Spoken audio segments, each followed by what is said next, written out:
Hi, my name is Dr. Kate Robinson. I'm new to McKee-Pownall Equine Services as of October 2020.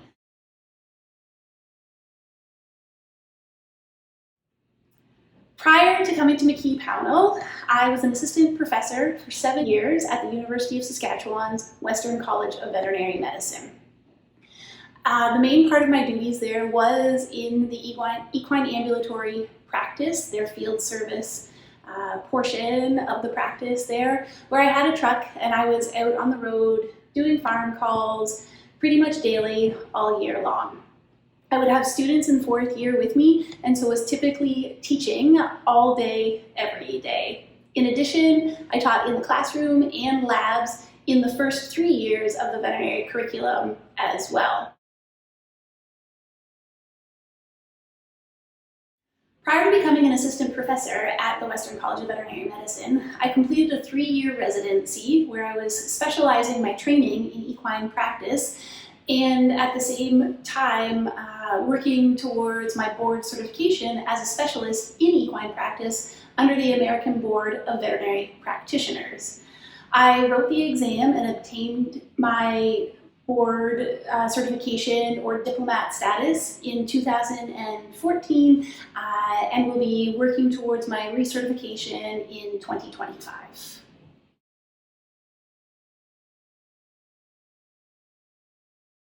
A horse that I was riding early in my university career colicked, actually, and unfortunately couldn't be saved from that colic episode. And so that's actually what really inspired me to become a veterinarian and work towards maybe doing better for horses that colic and suffer other problems.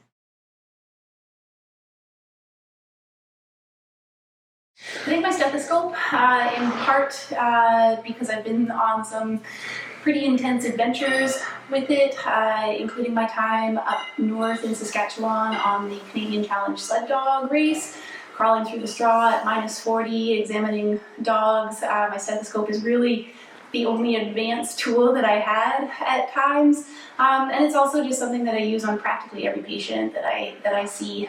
It's pretty important to me.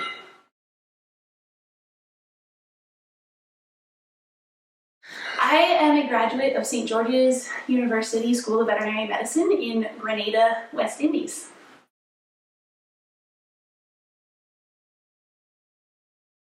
I think my favorite horse health product currently is the Recovery EQ made by Purica. One of the reasons that I really like it is it is a vegetarian supplement, which I think is important when we are treating herbivore animals with it.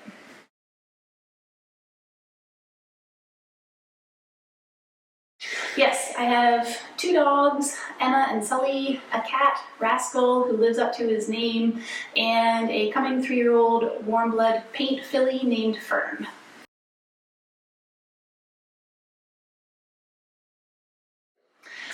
Currently, I am getting close to starting Fern under saddle, so I'm having lots of fun with that. And otherwise, I enjoy spending time with my husband, Aaron. We've been doing a fair bit of hiking since moving here with the dogs. I really enjoy being outdoors, playing golf, and just relaxing.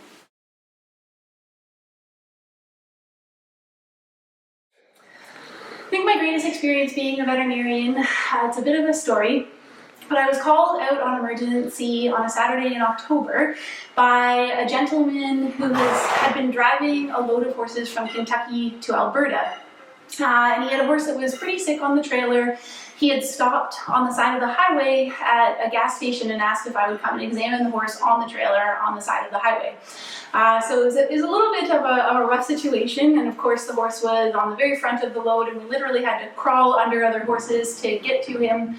But he was pretty sick. He had a fever, snotty nose, cough, pretty typical shipping fever. Luckily, the owner was game to do what we needed to do, so I was able to send him to the referral hospital. They were able to initiate treatment on him. He was hospitalized for a few days, but considering how serious of a problem it could have been, he did quite well and was able to go home, I think, after 4 or 5 days. Fast forward to June, and I was the vet at the World Professional Chuckwagon Association races that were happening in Saskatoon that year, just sitting on the rail, watching to make sure that everybody was okay. And as one of the heats finished and the teams were coming back and I was watching the horses, the driver of the last team to come back across stood up and just started yelling and pointing, "This is him, this is him." And so it was the horse that I had met on the trailer on the side of the highway, and he'd recovered so well in that period of time from the shipping fever that he was actually a wheel horse for a winning team on the Chuckwagon circuit that summer. So that was pretty special to see that whole story to the end.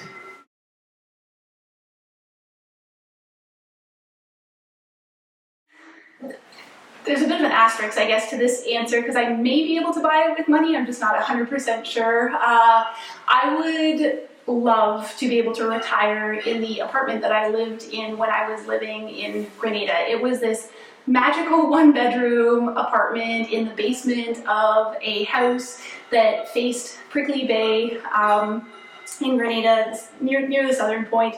And the great thing about it was there was the entryway, living room, kitchen, bedroom, and then the bathroom at the very end. And the entire length of the wall faced the bay and the ocean, and it was just screen. So I always had a breeze and I could hear the ocean, and it was incredible to be in during rainstorms. So yeah, I don't know if that apartment even still exists, but I love that space, and I would love to be able to return there at some point.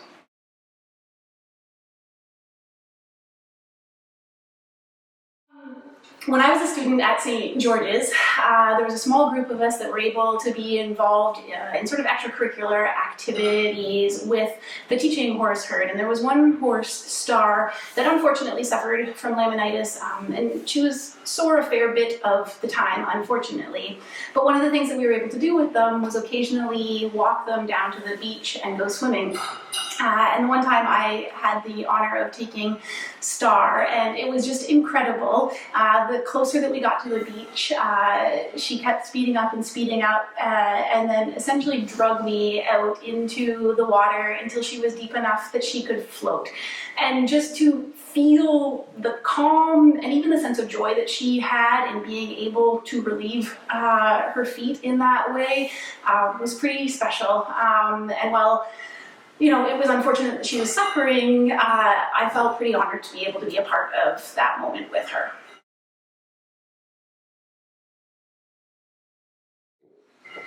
I'm a yes person, so saying no in general is pretty tough. But I was recently introduced to cruffins, I believe they are called, since moving here, and I'm not sure that I would be able to say no to those in the future.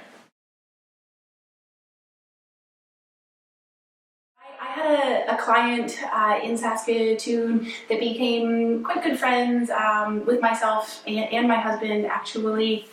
And they ended up flying my husband and I to California one year to have my husband caddy at the Pebble Beach Pro-Am.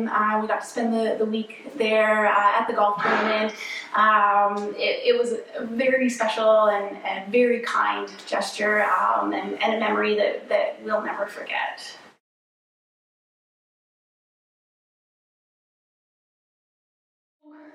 I maybe have had enough crazy in the last little bit. Anyways, I did move across the country and start a new job in the middle of a pandemic, so I think that maybe that's enough crazy for me for right now.